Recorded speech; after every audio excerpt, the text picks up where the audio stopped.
नमस्कार विद्यार्थी मित्रांनो, मी डॉक्टर किशोर बागडे आणि आपण बघत आहात YouTube channel medical admission guidance. या चॅनलद्वारे मेडिकल ॲडमिशन संदर्भात लागणारी सर्व माहिती अतिशय नियोजनबद्ध पद्धतीने विद्यार्थी व पालक यांच्या गरजा लक्षात घेऊन वेळोवेळी प्रसारित केली जाते। तरी अजून हा चॅनल सबस्क्राईब करण्यासाठी सबस्क्राईब करा, बेल आयकॉनवर क्लिक करा आणि आपल्या मित्रांना शेअर करा। तर आता 23 तारखेला परत रीनेट झालेली आहे 1564 जणांची, त्यातल्यापैकी काय 880 जणांनी दिलेली आहे आणि 30 जूनला त्याचा रिझल्ट लागलेला आहे। 30 जून म्हणण्यापेक्षा 1 जुलैच्या पहाटे लागलेला आहे। तर त्याच्यानंतर नवीन नीट स्कोर कार्ड आलेले आहेत। तर मला वाटतं की तुम्ही सगळ्यांनी सगळ्यात महत्त्वाची गोष्ट म्हणजे नवीन नीट स्कोर कार्ड डाउनलोड करायचे। पहिलं स्कोर कार्ड इनव्हॅलिड झालेलं आहे, म्हणजे ते काय तेच आहे, पण फक्त ऑल इंडिया रँक मध्ये चेंज होऊन नवीन नीट स्कोर कार्ड आलेलं आहे, ते तुम्ही डाउनलोड केलेच असेल। डाउनलोड केलं नसेल तर डाउनलोड करा। आता सर्वात महत्त्वाची गोष्ट म्हणजे काउन्सिलिंग कधी सुरू होणार ह्याबद्दल सगळ्यांच्या पालकांच्या विद्यार्थ्यांच्या मनात प्रश्न आहे। तर विद्यार्थी मित्रांनो, आता आपल्यासाठी महत्त्वाचं म्हणजे महाराष्ट्राचं स्टेट काउन्सिलिंग हे कधी सुरू होईल हे बऱ्याच पालकांच्या विद्यार्थ्यांच्या मनात आहे। तर तोच विषय आपण आज या व्हिडिओसाठी घेतलेला आहे। आजचा आपल्या व्हिडिओचा विषय आहे महाराष्ट्र काउन्सिलिंग व्हेन, महाराष्ट्रातलं काउन्सिलिंग कधी चालू होईल। तर मित्रांनो, जेव्हा काउन्सिलिंग चालू होतं त्याचे एक विशिष्ट स्टेप्स आहेत, विशिष्ट नियम आहेत, ते आपण लक्षात घेऊ। त्याच्यानंतर तुमच्या लक्षात येईल की महाराष्ट्र काउन्सिलिंग कधी चालू होईल। आपल्याला माहितीच आहे की माननीय सुप्रीम कोर्टाने सांगितलेले की म्हणजे त्यांनी स्टे दिलेला नाहीये आणि एमएमसी म्हणजे मेडिकल काउन्सिलिंग कमिटी यांनी 6 जुलैला ऑल इंडिया कोटाचा राऊंड चालू होईल असं डिक्लेअर केलेले। पण हे कधी डिक्लेअर केलेलं होतं की हा जो सिनारिओ आहे, जे काय आपण बघतोय सध्या की असं झालंय तसं झालंय, माल प्रॅक्टिस जी झालेली आहे, कॉप्या झालेल्या आहेत, तर ते उघडकीस येण्याच्या अगोदर त्यांनी 6 जुलैला डिक्लेअर केलेलं होतं। पण आता 6 जुलैला ऑल इंडिया कोटाचा राऊंड चालू होईल असं हे सुतराम शक्यता नाही।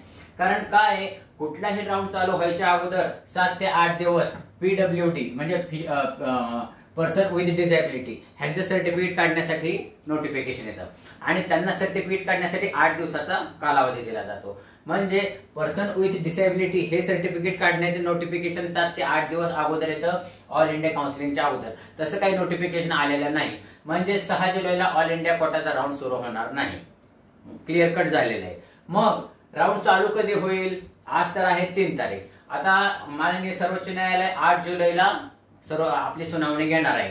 नीट संदर्भात ज्या काही केसेस आहेत त्याची सुनावणी 8 जुलैला घेणार आहे।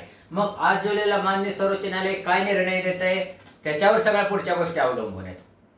मुद्दा लक्षात आला का? 8 जुलैला माननीय सर्वोच्च न्यायालय जे काही निर्णय घेईल त्याच्यावर पुढच्या सगळ्या गोष्टी अवलंबून आहेत। धरून चालू एक 5 मिनिटासाठी धरून चालू की त्यांनी काउन्सिलिंगवर स्टे आणला नाही। माननीय सर्वोच्च न्यायालयाने 8 जुलैला जर समजा काउन्सिलिंगवर स्टे आणला नाही तर काय होऊ शकतं, तर एमएमसी मेडिकल काउन्सिलिंग कमिटी हे चालू करू शकतं ऑल इंडिया कोटाचं पहिला राऊंड। मग त्याच्यासाठी पहिल्यांदा त्यांना पीडब्ल्यूडीचं नोटिफिकेशन काढावं लागेल, ज्याला 7 ते 8 दिवस द्यावं लागतं।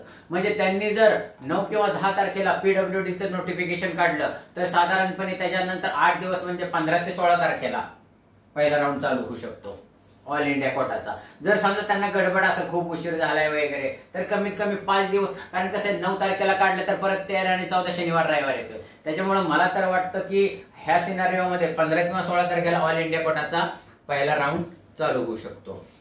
मग त्याच्या अगोदर पण टाइम टेबल यावं लागतं, म्हणजे ऑल इंडिया कोटाचं टाइम टेबल कधी येईल? साधारणपणे 12 ते 13 तारखेला येईल, 12 ते 13 जुलैला येईल।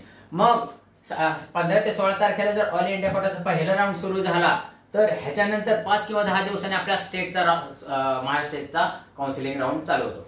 कारण काउन्सिलिंगचे नियम काय आहेत? एमएमसीने डिक्लेअर केलेले आहेत आणि भारत सरकारने डिक्लेअर केले। पहिला ऑल इंडिया कोटाचा राऊंड, नंतर स्टेट कोटाचा राऊंड, नंतर परत ऑल इंडिया कोटाचा दुसरा राऊंड, नंतर स्टेट कोटाचा तिसरा राऊंड, असे अल्टरनेट राऊंड घ्यायचे नियम आहेत। तर ऑल इंडिया कोटा जर 15 ते 16 जुलैला पहिला राऊंड सुरू झाला तर त्याच्यामध्ये 5 ते 10 दिवसानंतर म्हणजे 20 ते 25 किंवा 26 तारखेच्या जुलैच्या दरम्यान महाराष्ट्र काउन्सिलिंगचा पहिला राऊंड चालू होऊ शकतो।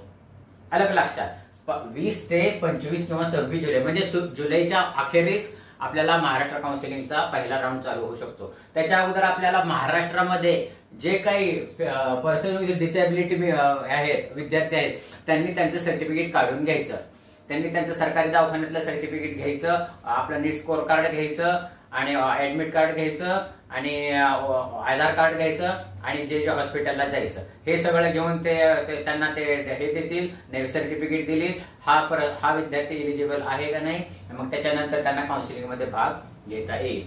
तर ह्या दृष्टिकोनातून आपल्याला काय लक्षात येत आहे, जर समजा 8 तारखेला जर समजा स्टे बसला नाही तर 20 ते 25 जुलैच्या दरम्यान महाराष्ट्र काउन्सिलिंगचा पहिला राऊंड चालू होऊ शकतो. तर मित्रांनो, त्याच्यासाठी सर्वात महत्वाचे म्हणजे तुमचे डॉक्युमेंट पूर्णपणे महत्वाचे आहेत आणि सगळे तुम्ही रेडी ठेवायला पाहिजे. सगळे ओरिजिनल डॉक्युमेंट महत्वाचे आहेत. NEET score card, admit card, nationality domicile, बऱ्याच जणांच्या नॅशनॅलिटी डोमिसाइल नाहीये, caste certificate, caste validity certificate, non criminal certificate आणि मेडिकल सर्टिफिकेट. मेडिकल सर्टिफिकेट कसं पाहिजे मी हे तुमचा खास व्हिडिओ केलेला आहे, तो परत तुम्ही बघा. परत मी तो फ्री अपलोड करणार आहे.